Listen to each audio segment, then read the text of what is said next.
नमस्कार, live India में आपका स्वागत है। मैं अनिल सम्राट। झारखंड बीजेपी प्रदेश अध्यक्ष और धनवार विधानसभा सीट से बीजेपी उम्मीदवार बाबूलाल मरांडी ने एग्जिट पोल पर कहा कि पिछले 5 सालों में हेमंत सोरेन ने झारखंड को लूटा है, ऊपर से लेकर नीचे तक भ्रष्टाचार, जिससे आम जनता परेशान थे। इसे लेकर लोगों में नाराजगी है।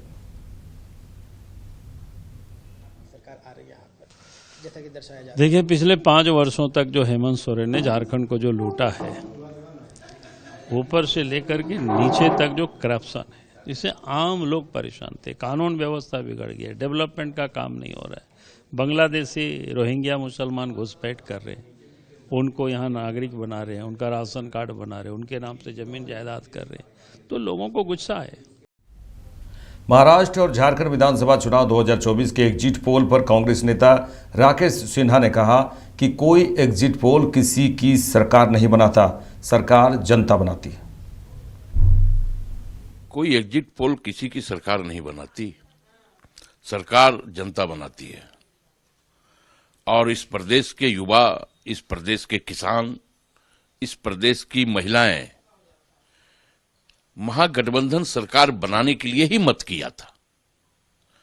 क्योंकि जहां एक और हमने मैया सम्मान योजना, दूसरी ओर किसानों को 2 लाख रुपया ऋण माफी, युवाओं को रोजगार, जो हमने 7 गारंटियां दी कि 450 रुपये में प्रत्येक व्यक्ति को गैस सिलेंडर, तो इस पे लोगों का रुझान आया, इस पे लोगों का भरोसा रहा, और इस भरोसे को बरकरार रखने के लिए लोगों ने महागठबंधन को मत दिया है। हमें कोई एग्जिट पोल पर कहीं जाना ही नहीं, और न ही एग्जिट पोल क्या कह रही है उससे हमें मतलब है। हमें मतलब है राज्य के जनता से, राज्य के वोटरों से। और हम जानते हैं कि राज्य की वोटर ने भारतीय जनता पार्टी को यहां से, एनडीए को यहां से खदेड़ने का काम किया है। बीजेपी भी तो यही कह रही है कि हमें वोटर्स ने ज्यादा प्यार दिया है, और जो एग्जिट पोल में नंबर दिखाई दे रहे हैं उससे कहीं ज्यादा उनकी संख्या आएगी। लोकसभा में भी एग्जिट पोल था, 400 पार बता रहे थे लोग। Bharatiya Janata party disco dance भी कर रही थी। क्या हुआ? बैसाखी पे सरकार चला रहे हैं, 300 भी पार नहीं कर पाए। तो इसलिए मैं कह रहा हूं कि कौन पोल होता है, कौन पोल होता है, इससे हमें मतलब नहीं। हमें मतलब है जनता से, और जनता ने हमें आशीर्वाद दिया है, महागठबंधन को आशीर्वाद दिया है। महाराष्ट्र विधानसभा की बात करें तो महाराष्ट्र विधानसभा चुनाव 2024 के एग्जिट पोल पर शिवसेना यूबीटी नेता संजय राउत ने कहा, लोकतंत्र में जो मतदान होता है वो गुप्त होता है, लोग अपनी बात हमेशा खुलकर नहीं कहते हैं। महाराष्ट्र में इस बार यही हुआ है। हरियाणा में एग्जिट पोल के अनुसार कांग्रेस जीत रही थी, लेकिन आपने देखा क्या हुआ। लोकसभा में एग्जिट पोल के अनुसार प्रधानमंत्री नरेंद्र मोदी की सरकार को 400 पार सीटें मिल रही थी, लेकिन क्या हुआ। 23 तारीख को 10 से 11 बजे तक पूरा फैसला आ जाएगा, और उन्होंने कहा कि हम 160 और 165 सीट जीत रहे हैं। क्या होता है एग्जिट पोल, किसने किया एग्जिट पोल? देखिए, लोकतंत्र में जो मतदान होता है वो सीक्रेट होता है। लोग अपनी बात हमेशा खुलकर नहीं कहते। महाराष्ट्र में इस बार यही हुआ है। कोई आप सैंपल सर्वे 2-4 हजार लोगों का स्टेट में ले लेंगे और कहेंगे ये जीत रहा है, वो जीत रहा है। हरियाणा में कांग्रेस जीत रही थी एग्जिट पोल के अनुसार। क्या हुआ भाई? क्या हुआ? लोकसभा में मोदी जी को 400 पार दिखा रहे थे एग्जिट पोल वाले, सभी बड़े बड़े चैनल वाले। क्या हुआ? आप देखिए, 23 तारीख को 10 बजे तक, 11 बजे तक पूरा फैसला आ जाएगा।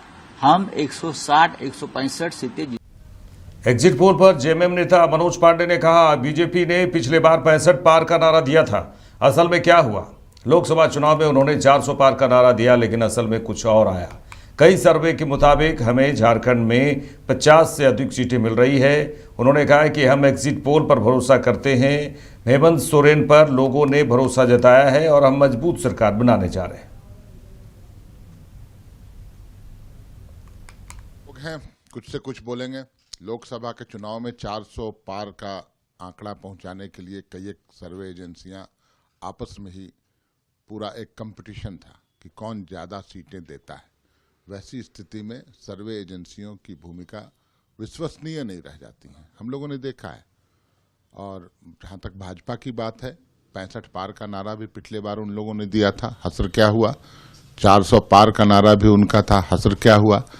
जो धरातल पर जो रिपोर्टिंग है आप सभी लोग जानते हैं, और कई एक सर्वे एजेंसियों ने दिखलाया है कि हम 50 के ऊपर जा रहे हैं। उसके बावजूद भी हम एग्जैक्ट पोल पर भरोसा करते हैं, और जो फीडबैक हम लोग को है अपने कार्यकर्ताओं के माध्यम से, अपनी इंटरनल सर्वे हमारा जो होता है उसके माध्यम से, हम कंफर्टेबली 50 प्लस में, और 50 प्लस में भी 55 सीटें के आसपास हम लोग जा रहे हैं, और एक मजबूत सरकार बनने जा रही है। हेमंत सोरेन पर लोगों ने भरोसा जताया है। कल्पना सोरेन की सभाओं में, हेमंत सोरेन की सभाओं में जो भीड़ उमड़ रही थी, खास करके महिलाओं की, उनकी जो उत्साह था, उनका उमंग था, वो दर्शाता था कि हमारी सरकार आ रही है। तो आधी आबादी ने तय कर लिया है, और आधी आबादी का उत्साह देखने लायक था, वो भाजपा के लोग भी देख रहे थे। लेकिन 23 तारीख तक ये सभी लोग बोलेंगे, बड़बोले लोग हैं, कुछ से कुछ बोल के खबरों में बने रहना चाहेंगे। 23 तारीख के 4 बजे के बाद आपको भाजपा का प्रवक्ता खोजने से भी नहीं मिलेगा। गोयाना के जॉर्ज टाउन में गोयाना के राष्ट्रपति डॉक्टर इरफान अली ने प्रधानमंत्री नरेंद्र मोदी को देश का सर्वोच्च नागरिक सम्मान प्रदान किया है। प्रधानमंत्री नरेंद्र मोदी को ऑर्डर ऑफ एक्सीलेंस से सम्मानित किया गया। फ्रेंड्स, नमस्कार। गयाना के सर्वोच्च पुरस्कार से सम्मानित किए जाने पर मैं मेरे मित्र राष्ट्रपति इरफान अली का हृदय से आभार व्यक्त करता हूं। यह सम्मान केवल मेरा ही नहीं, बल्कि भारत के 140 करोड़ लोगों का सम्मान है। यह हमारे संबंधों के प्रति आपकी गहरी प्रतिबद्धता का सजीव प्रमाण है, जो हमें हर क्षेत्र में आगे बढ़ने के लिए प्रेरित करता रहेगा। फ्रेंड्स, भारत और गयाना के संबंध हमारे साझा इतिहास, सांस्कृतिक धरोहर और गहरे आपसी विश्वास पर आधारित है। इन संबंधों को अभूतपूर्व ऊंचाइयों तक ले जाने में राष्ट्रपति इरफान अली का निजी रूप से बहुत बड़ा योगदान रहा है। उनके नेतृत्व में हम हर दिशा में निरंतर आगे बढ़ रहे हैं। आज की चर्चाओं में भी मैंने भारत के लोगों के प्रति उनके स्नेह और आदर को महसूस किया। भारत भी गयाना के साथ हर क्षेत्र में कंधे से कंधा मिलाकर चलने के लिए तैयार है। दो डेमोक्रेसीज के रूप में हमारा सहयोग केवल द्विपक्षीय संबंधों के लिए नहीं, बल्कि पूरे ग्लोबल साउथ के लिए महत्वपूर्ण है। फ्रेंड्स, अनेक नदियां, झरनों और झीलों से समृद्ध गयाना को लैंड ऑफ मैनी वाटर्स कहा जाता है। जिस प्रकार से गयाना की नदियां यहां के लोगों की कल्चरल आइडेंटिटी का अभिन्न अंग रही है, उसी प्रकार भारत की गंगा, यमुना, ब्रह्मपुत्र जैसी महान नदियां हमारी प्राचीन सभ्यता का जन्मस्थल रही है। दोनों देशों में जल को सामाजिक और सांस्कृतिक गौरव का स्थान दिया गया है। भारत और गयाना की समानताओं के इस तरह के कई अनेक उदाहरण हैं, जो हमारे ऐतिहासिक और सांस्कृतिक संबंधों को और भी गहरा करते हैं। केंद्रीय मंत्री गिरिराज सिंह ने कहा कि झारखंड और महाराष्ट्र दोनों जगह प्रधानमंत्री नरेंद्र मोदी के नेतृत्व में डबल इंजन की सरकार बनेगी। झारखंड और महाराष्ट्र दोनों में डबल इंजन की सरकार बनेगी नरेंद्र मोदी के नेतृत्व में। और मुझे पूरा विश्वास है कि अब जब सरकार बनेगी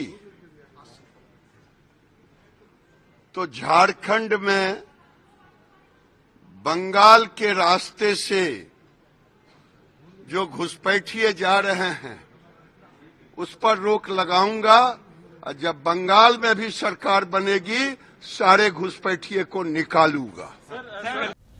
केंद्रीय मंत्री और झारखंड चुनाव प्रभारी शिवराज सिंह चौहान ने कहा, मुझे विश्वास है कि झारखंड में अब बीजेपी एनडीए की सरकार बनेगी और संसाधनों का बेहतर उपयोग करके एक समृद्ध, विकसित, सशक्त और घुसपैठिया मुक्त राज्य झारखंड बनेगी।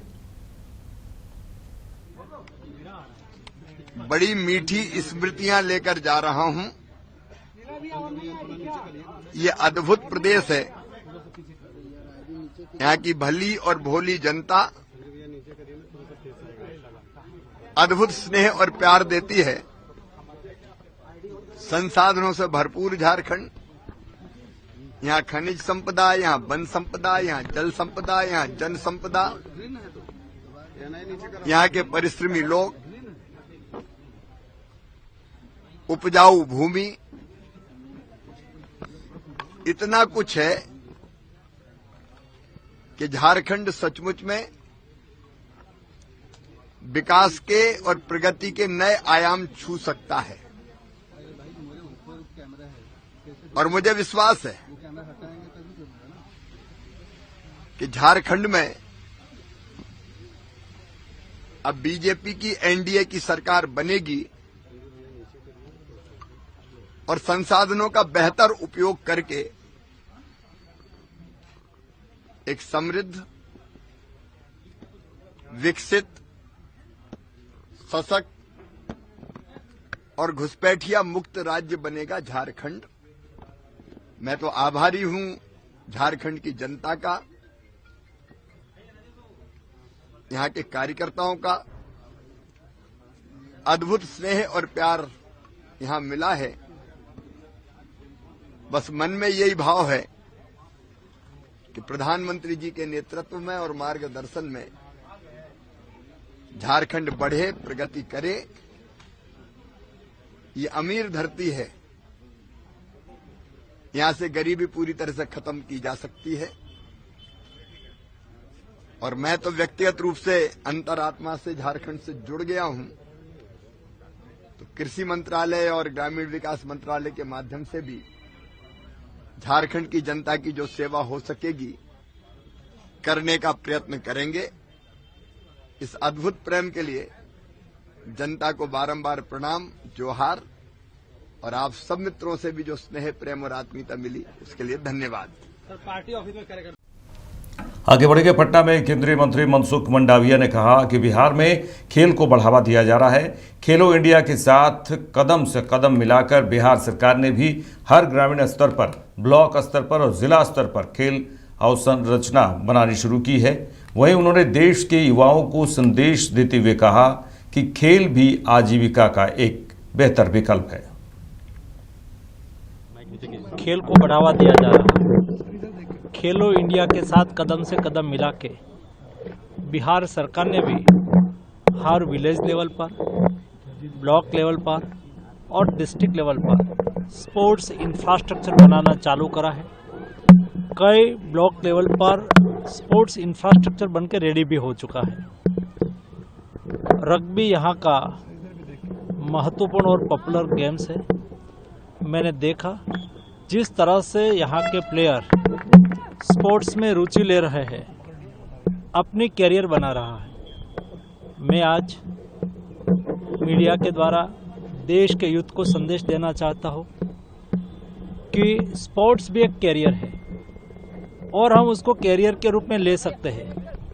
मेरे पीछे रग्बी प्लेयर जो यहाँ वुमेन्स खेल रही है उसमें से 15 वुमेन्स को अभी भी स्टेट गवर्नमेंट ने जॉब दिया है, सब इंस्पेक्टर बनी है, खेलती भी है, खिलती भी है और उसके साथ उसकी कैरियर भी बनती है। इसलिए चलो हम सब लोग खेले, फिट रहे, अपना स्वयं का और देश का गौरव बढ़ाए। पटना में केंद्रीय मंत्री चिराग पासवान ने झारखंड और महाराष्ट्र विधानसभा चुनाव 2024 के एग्जिट पोल पर कहा कि एग्जिट पोल ही नहीं बल्कि परिणाम भी आएंगे, उसमें भी एनडीए को बढ़त मिल रही है और मिलेगी। बड़ी जीत के साथ हम लोग सरकार बनाने जा रहे हैं। जो परिणाम भी आएंगे उसमें भी आप देखिएगा एनडीए को पूरी बढ़त उसमें रहेगी। बड़ी जीत के साथ हम लोग सरकार बनाने जा रहे हैं, इसमें कहीं कोई संदेह नहीं है। झारखंड में भी हम प्रचार के लिए गए थे, महाराष्ट्र में भी हम प्रचार के लिए गए थे और दोनों जगह जाकर जो जानकारी जनता के साथ इंटरेक्ट कर हासिल हुई है, उसी के आधार पर इस बात को इतनी प्रमुखता से मैं कह सकता हूं कि 23 तारीख को जब परिणाम आएंगे, झारखंड में लोग बदलाव का मन बना चुके हैं। एक मजबूत प्रधानमंत्री जी के सोच वाली सरकार वहां पे बनने जा रही है। तो वहीं महाराष्ट्र में एक बार फिर से एनडीए सरकार पर लोग पुनः अपना विश्वास जताने की सोच के साथ उन्होंने 20 तारीख को मतदान किया है। 23 तारीख को दोनों जगह हम लोग की सरकार बनेगी। पप्पू यादव का बड़ा खुलासा, नीतीश कुमार के पार्टी के कुछ राष्ट्रीय पदाधिकारी उनके खिलाफ साजिश रच रहे हैं। उन्होंने कहा, पप्पू यादव ने कहा है कि नीतीश कुमार के पार्टी के कुछ राष्ट्रीय पदाधिकारी उनके खिलाफ साजिश रच रहे हैं, जिनका टेप भी उनके पास है, जिनका खुलासा वो लोकसभा में करेंगे। वहीं उन्होंने कहा कि मुझे ज़िंदगी से बेदखल करने की जो कोशिश की जा रही है और मैं लगातार सड़क पर रहता हूं। झारखंड विधानसभा चुनाव को लेकर कहा कि पप्पू यादव ने कहा कि झारखंड में हम 50 सीट जीतकर सरकार बनाने जा रहे हैं।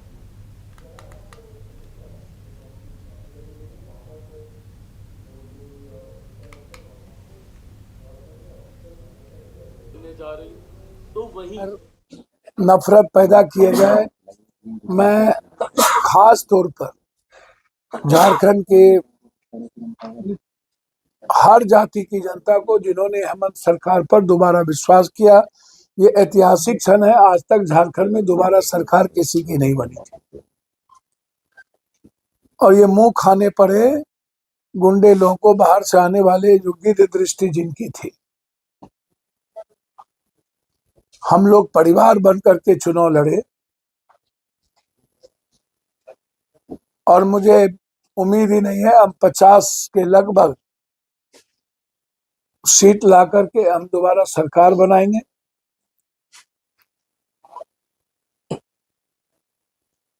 और हर कीमत पर जो वादे राहुल गांधी और हेमंत सोरेन जी ने किया है झारखंड को नंबर 1 बनाने का, वो संकल्प के साथ आगे बढ़े।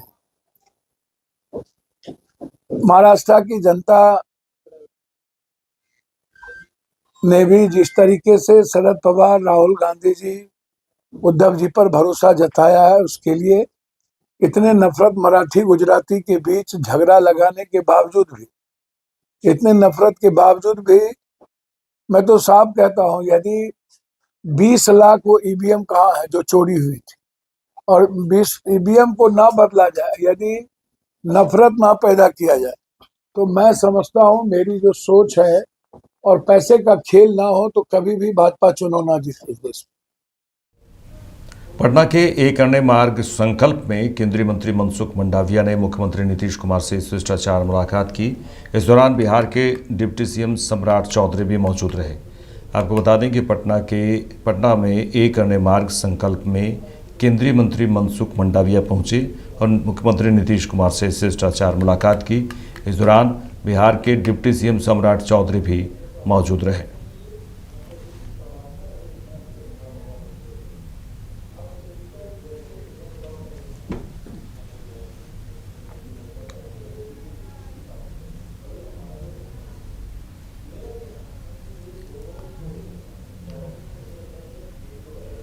मेरे साथ इस बुलेटिन में इतना ही। देश दुनिया की तमाम खबरों के लिए देखते रहिए लाइव इंडिया।